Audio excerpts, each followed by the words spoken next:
교만한 자들의 교회를 향한 심리전.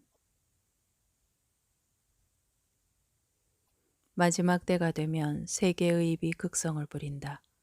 또 내가 봄에 개구리 같은 새 더러운 영이 용의 입과 짐승의 입과 거짓 선지자의 입에서 나오니 그들은 귀신의 영이라. 세계의 입은 하나님을 신성모독하며 교회를 비방하는 입을 가지고 있다. 개굴개굴, 개구리의 시끄러운 소리가 요란하다. 공통적으로 입을 언급한 이유는 마지막 시대의 특징을 암시하고 있다. 입이란 사단을 대변하며 왜곡된 뉴스를 전하는 방송들과 채널들이다.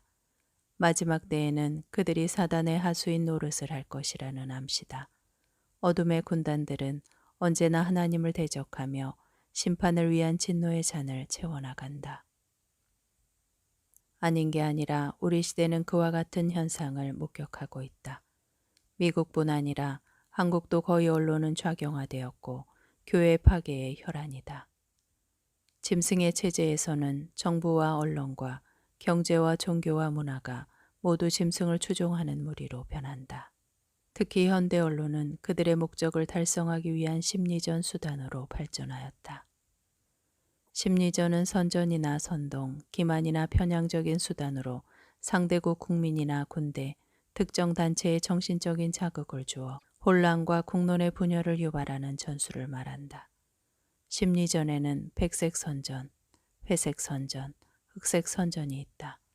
타깃이 정해지면 90%를 부정적인 뉴스만 내보내는 흑색 선전의 편향적 심리전을 자행하는데 현대 주류 언론이 이런 일을 한다.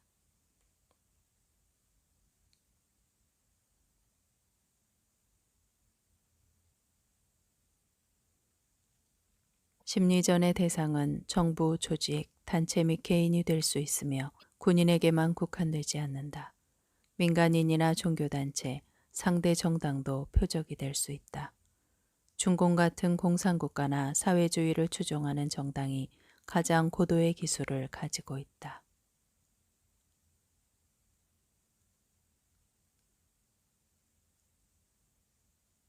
전쟁에서는 또한 상대의 병사들의 사기를 저하시키거나 아군의 숫자를 실제보다 더 크게 보이게 하는 전술을 사용하는데 징기스칸이나 삼국지에서 사용했다. 현대 심리전은 제1, 2차 세계대전에서 사용했고 냉전 시대와 이슬람의 지하드에도 적용되었다. 한반도에서 남북한 삐라가 대령으로 살포되었고 확성기 방송도 송출되었다. 현대의 사악한 정부들은 자국민을 위한 선전 노력을 엄격히 통제하기 위해 언론을 통제하려고 한다. 미국은 민주당과 언론이 하나가 되어 공화당에 대한 흑색 선전이 심화되었고 한국의 언론도 좌경화되어 특히 정부의 비판적인 개신교회를 대상으로 심리전이 본격화되었다. 이제 개신교라면 지긋지긋해. 도표로 표시하고 세밀하게 통계를 낸다.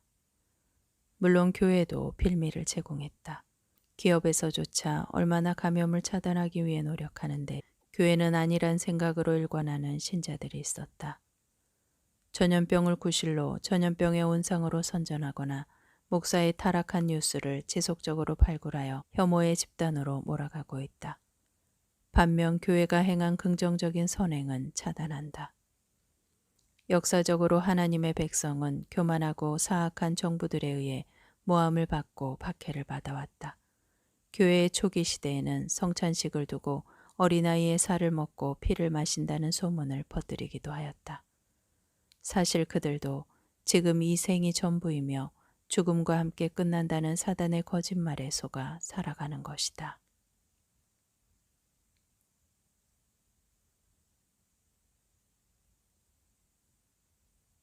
교회는 지금 사방에서 초나라의 노래가 들려오는 사면 초과의 상태다. 약 90%의 신자들이 현장 예배에 출석하지 못하는 환경을 보면 그런 진단이 나올 법하다. 이 시점에서 교회는 어떤 대책과 각성을 하고 있을까? 교회가 흠이 없고 거룩함에도 애매히 고난을 받는 것일까? 교회의 타락과 범죄에 대한 하나님의 심판으로 보아야 하는가? 아합 왕은 시돈 사람의 왕 에바알의 딸 이세벨을 아내로 삼고 바알을 섬겨 예배하도록 바알 신전을 건축하고 제단을 쌓았다. 이세벨은 정치 권력으로 여호와의 선지자들을 죽이고 기세가 등등할 때에 엘리야는 바알의 선지자들을 죽이고 이세벨에게 쫓겼다. 엘리야가 호렙산으로 도망가 나만 나이다 기도할 때 하나님은 바알에게 무릎을 꿇지 아니한 7천 명을 남겨놓았다고 말씀하셨다. 다윗이 인구를 조사했을 때 북이스라엘 병사들만 80만 명이었으니 남녀노소를 포함하면 400만 명 정도는 되었을 것인데 7천 명은 0.2%에 지나지 않는다. 얼마나 이세벨의 기세가 하늘을 찔렀을지 예상할 수 있다. 남유다가 멸망할 때에 종교 지도자의 타락과 반역과 도덕적인 부패가 극심하였다. 제사장과 장로들이 질투의 우상과 단무스의 태양신을 숭배하고 하늘의 여왕에게 분향하고 전제를 바쳤다. 여호와께서 이 모든 역겨운 일 때문에 탄식하고 괴로워하는 자들의 이마에 표를 그려 넣으라고 필통을 찬 자에게 지시하셨다. 내 성소에서부터 사륙을 시작하라 명령하시고 성전을 더럽게 한 자들을 쳐 죽이기 시작하자 에스겔이 탄원한다. 아하 주 여호와여, 예루살렘을 향해 이렇게 분노를 다 쏟으셔서 이스라엘의 남은 자를 다 멸하려고 하십니까? 그러나 그들의 죄악이 너무 커서 에스겔의 간청에도 징계를 더 이상 늦출 수 없었다. 동시대를 살았던 하박국도 왜 악인을 방관하십니까? 질문했다. 당시 하박국이 고발한 시대의 부조리는 폭력이 만연하고 율법이 해이해졌으며 정의가 왜곡되어 실행되지 못하였다. 겁탈과 강포가 있고 다툼과 분쟁이 일어나며 이 모든 배후에 악인들과 부자들과 악한 지도자들이 있었다. 하나님, 왜 교회를 보호하지 않으십니까? 교회가 타락한 것은 분명한 사실이고 보호의 손길을 거두신 것인가? 아니라면 어떻게 교회가 이렇게 황폐화될 수 있단 말인가? 영적으로 미지근한 상태고 불법이 가득하며 음료의 포도주에 취했고 자신들을 위해 풍요로운 성을 쌓았다. 신자들은 듣기는 하지만 그대로 행하지 않으며 마음의 탐욕을 따라 행함으로 하나님의 거룩한 이름을 더럽혔다. 교회의 지도자들이 예수의 가르침에서 멀어져 갔으니 하나님의 집부터 심판을 당할 것이다. 그러나 교회가 고통당하는 모습을 보고 손뼉을 치며 즐거워하고 조롱한 자들도 하나님께서 심판하실 것이다. 하나님은 악인을 심판하기 위해 더 큰 악한 자를 사용하신다. 유다의 만행을 심판하기 위해 더 큰 만행을 가진 바벨론 제국을 이용하여 치시겠다는 것이 하나님의 계획이었다. 타락한 교회를 불의한 자들을 심판의 도구로 먼저 치시고 그들도 맹렬한 심판에 넘기시겠다는 것이다. 거짓말을 만들어내는 자들의 최후 상태는 불못에 던지는 중죄로 심판하신다. 그들을 향한 심판은 땅에서뿐 아니라 영원한 형벌이 따라갈 것이다. 그들이 조롱한 것은 교회만 아니라 하나님이기 때문이다. 하나님은 그들의 불의한 만행을 기억하실 것이다. 악한 자들의 심리전에 설득되어 믿음을 잃어버리는 배교자들도 나타날 것이다. 하나님의 심판이 임함을 보고 회개하며 탄식하는 이들도 있을 것이다.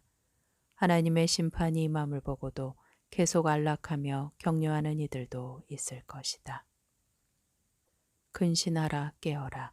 너희 대적마귀가 우는 사자같이 두루다니며 삼킬 자를 찾나니 너희는 믿음을 굳건하게 하여 그를 대적하라.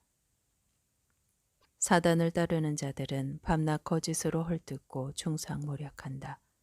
신자들에게는 영원한 영광에 들어가기 전에 고난이 있을 수 있고 더 큰 영광으로 보상하시겠지만 영적으로 타락하고 도덕적으로 부패한 범죄와 반역에 대한 심판도 온다는 사실이다.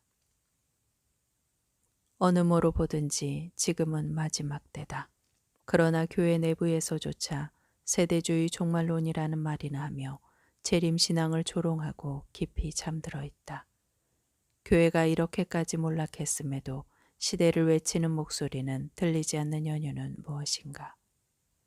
하나님의 심판과 회개를 외치는 종교 지도자들을 찾을 수 있는가? 주님의 오심을 위해 깨어 준비하자 외치는 대형 교회들을 찾아볼 수 있는가? 우리의 죄악상을 우리만 모르고 있는 것인가? 교회는 한편으로는 회개하고 돌아와야 하며 다른 한편으로는 더 단합하고 굳건한 믿음으로 서야 한다. 심리전으로 신자들을 흔드는 대적들의 방해에 기도와 믿음으로 최종적인 승리로 일어서야 한다. 우리가 믿는 하나님은 강하신 분이시기 때문이다. 끝까지 신실하게 남은 자들은 얼마나 존귀한 하나님의 백성들인가. 구름이 낀 어두운 날에 흩어진 양떼를 그 모든 곳에서 직접 오셔서 구해내실 것이다. 항상 기뻐하십시오.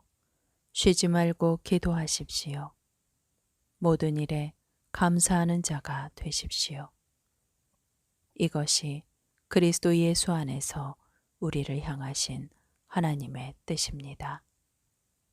성령을 끄지 마십시오.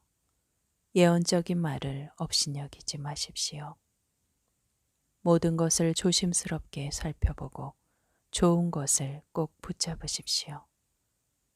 갖가지 모양의 악을 멀리하십시오. 평강의 하나님께서 친히 우리를 온전히 거룩하게 해주실 것입니다.